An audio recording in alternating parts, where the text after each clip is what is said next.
Hello ചങ്ങന്മാരെ, നമുക്ക് എല്ലാവർക്കും ഇഷ്ടമുള്ളൊരു സാധനമാണ് ഈ സാധനം, സീതാപ്പഴം. നല്ല ഒന്നൊന്നര ടേസ്റ്റാണ് ഇതിന്റെ, അല്ലേ? നമ്മുടെ ഇവിടെയൊക്കെ സീതാപ്പഴം എന്നാ പറയാ. അപ്പം പല സ്ഥലങ്ങളും പല പേരായിരിക്കും.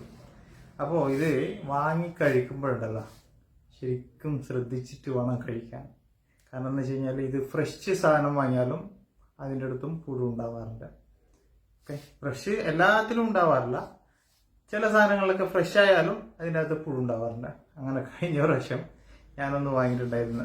ഒന്നും വാങ്ങിയില്ല, എനിക്കറിയാം ഇതിലുണ്ടാവാനുള്ള ചാൻസ് കൂടുതലാണ്. എന്നിട്ട് പകുതിയോളം കഴിച്ചതിന് ശേഷമാണ് ബാക്കി പകുതിയിൽ നിന്നാണ് ഞാൻ കരുതി ഇതിൽ ഉണ്ടാവില്ല എന്ന് കരുതിയിട്ട് ഞാനിങ്ങനെ ബാക്കി പകുതി കഴിക്കാൻ നോക്കുമ്പോഴത്തേക്കാണ് ഗുഹന്റെ ഉള്ളിൽ നിന്ന് നല്ല മാടത്തിന്റെ ഉള്ളിൽ നിന്ന് പാമ്പ് വരും പോലെ ഇങ്ങനെ ഓരോന്നായിട്ട് ഇങ്ങനെ വരുന്നതാണ്.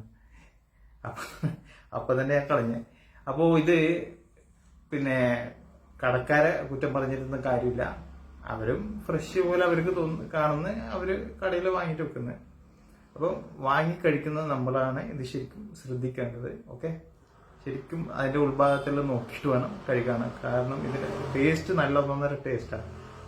അപ്പോൾ ചെറിയൊരു അറിവ് നിങ്ങൾക്ക് എല്ലാവർക്കും ഷെയർ ചെയ്യണമെന്ന് തോന്നി, അങ്ങനെ ചെയ്തു. Okay, by.